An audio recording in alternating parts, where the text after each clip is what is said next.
was Ernst Mulbrad who first hypothesized that the Velociraptor, when threatened, would expand its collar and emit a high-pitched noise to frighten off its predator. Yes, Mr. Lewis? What kind of noise?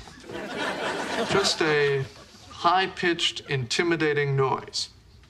But like how? Well, we don't know for sure. But in my head, it sounded something like this.